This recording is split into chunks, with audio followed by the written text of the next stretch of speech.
What's going on, we gamers? Today we're back with a little bit more of Tiny Tina's Wonderlands. What we're covering today is enchantments, re-rolling, and just basically understanding how it's going to help you and make a stronger build. So if you want to know all about enchantments, then stay tuned, that's coming up next.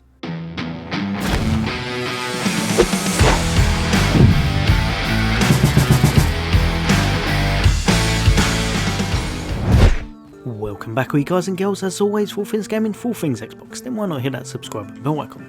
I'll bring you all the latest and greatest in content, hints, tips, guides and builds, and just some fun gameplay and reviews of upcoming games. But for today, you want to know about enchantments, how they can make your build better, and what you should really be doing with them. Now, after playing the game for a very short while, you're going to make your way to this area just here, and that is, when I show you on the map, that is Brighttooth. Now in here, you're going to have this just over here, something very vital for late game, and that's the enchantment Reroller. Now how this works, if you have a little look, you've got currency called moon orbs. Just through playing the game, shooting enemies, doing tasks and such, these will drop on the floor, but most of the time you're going to probably be doing this a little bit more at endgame, because you get them a little bit more in abundance when you're doing the chaos chamber and such. But you can still do this as you adventure through the game, because you will be earning moon orbs on the way.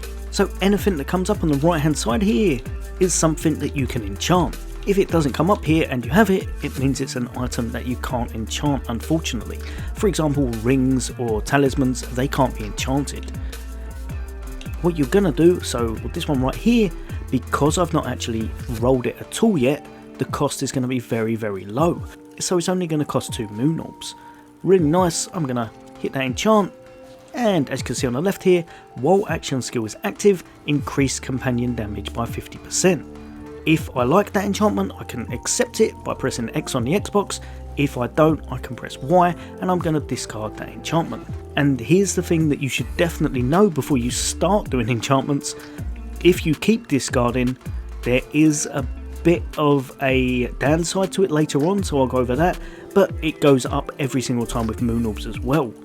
So now we've got while action skill is active, increases lightning damage by 50%. As you can see, you get some big action skill ones, and that's a really nice thing to see.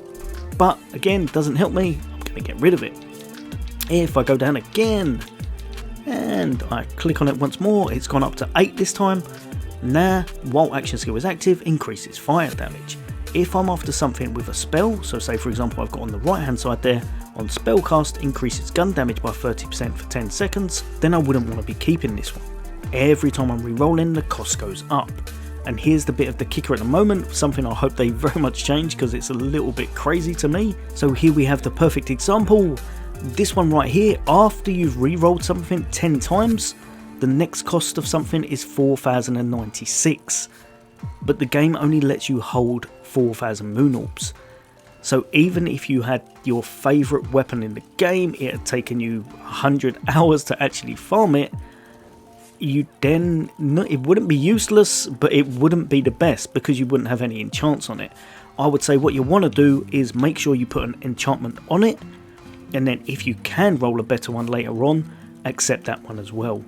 So for example, like I was using this one, even if it wasn't one that 100% wanted to keep, if I got one that was quite good, so say for example I was a Spore Warden here, while Blizzard is active, gain plus 20% critical hit from my companions and such, if I thought it was okay, I'd probably accept it and then move on from there, and if I find a better one after that, then overlap it. Then at least you'll have one enchantment on it rather than keep pressing discard, because like I said, at the moment it's definitely something I hope they fix, because with all the random rolls in this, you don't want to be missing out on a really nice item.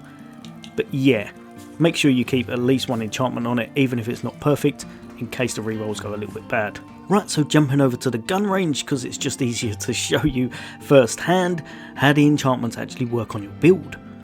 So if I show you here, the only enchantments that you can have running constantly on your build will be your melee weapon, which you'll want to make sure you've got something on that is really powerful, because that will be all the time. You don't worry about having to have it in your hand, it's on your back, but it's very much similar to a spell. It's just something that once you use your prop, or mine, on spellcast, increase gun damage by 30%, even though it's on my back, that's going to apply to my build.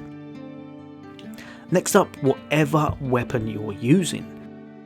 If I'm using this one right here, the Jolting Live Wire, enchantment has on spellcast increases lightning damage by 30% for 5 seconds. So after I cast a spell, I'm going to get extra 30% damage on my lightning, which is perfect if you're a mage. All of these ones here will be if you switch to them. So for example, if I wanted to do a little bit more of my dark magic, get a bit of healing back, I would be using this gun and it would really help me out in that way. These ones do not apply when you're not using them. So a perfect example, if I show you this one right here, Gloomy Shadowfire of the Carver, don't worry about my damage, I'm not spec'd into gun damage or any great build at the moment, I'm just trying to show you the numbers. But if we take this as a baseline, need not a crit, 287. So if we have a look as soon as that stops, 287. So no crit, no nothing, 287 is our basic standard number. If however I bop one of these off into the distance, because we've now procced a spell, 495, 389. 389 sounds more right to me. But yeah, as you can see, the number has gone up because we've actually done what I wanted, the enchantment's kicked in, and we're going to get higher digits. If however I had that on another weapon and I was using this weapon, it wouldn't apply. Also, one thing to note that's really good to know actually, all of these, if you've got, say for example on this one I had on spellcast increases lightning damage by 30% for 5 seconds, if I had it on one of these other things, it wouldn't double up. If you've got the exact same wording, the exact same enchant, they do not apply twice. Make sure you kind of vary up your build, but make it as strong as possible. So now you know you've got that on constantly, so you're going to want to have a great one on your back melee weapon. You're going to want the weapon you're holding to have a really nice enchantment. And then the only other ones that you can have will be just down here on your shield. That one can also have an enchantment, and that will apply to your build at all times. And finally, whatever you've got for your spells. This one is kind of different for spell shot because you'll be able to double them up. Both of these will apply, but you won't be able to have anything that's like this one while action skill is active, while action skill is used, after, before, whatever it actually says with an action skill.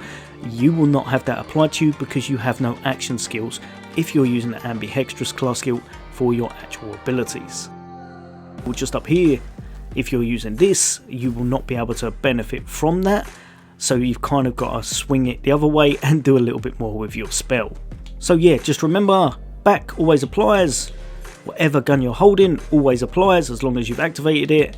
Same with all of these ones, your shield, and if you're a mage with ambidextrous, you're going to have 2 of these which you can use, but if you're not and you're just another class, you'll have something that you'll probably want to use with your action skill because they get a stronger buff.